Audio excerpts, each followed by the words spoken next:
This old guy DIY video has to do with following up on my great theory regarding putting that little pump into a bucket. It's been a couple days. I'm over at the hot chick's house. The water output looks different than it did before.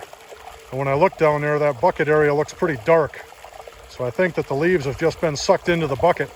So now I'm going to unplug this thing, pull that bucket out, and see whether or not my plan worked.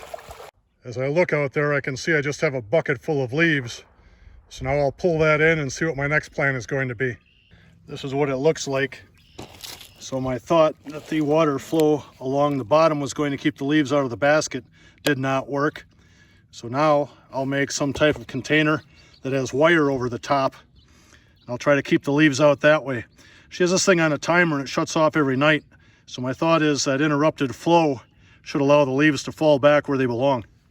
Here's a picture of my container full of leaves after the pump is removed. So another perfect example. In theory, it would have been great. In practice, not so much. This time I found a tote that the pump will sit in. I took a piece of hardware cloth, cut a little hole in the middle that this discharge pipe will go through, and I'm going to put a roof on this little container, basically, drill some holes in the side and put some zip ties in. When installing the zip ties, I have to reach in under the end here. So I just put 4 zip ties on, and I put them all on pretty loosely so I had room to reach in from the end. Now I tightened the 4 zip ties on the side. I'm going to come in here and make a cut so I can fold the ends down.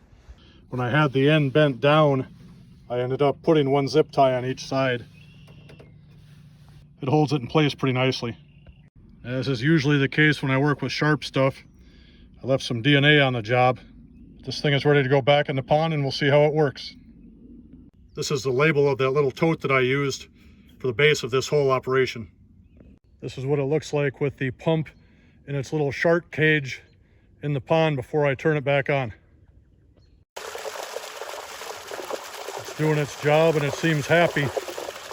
So I'll come back in a few days, see if the leaves have accumulated around that pump intake again. Thank you for watching.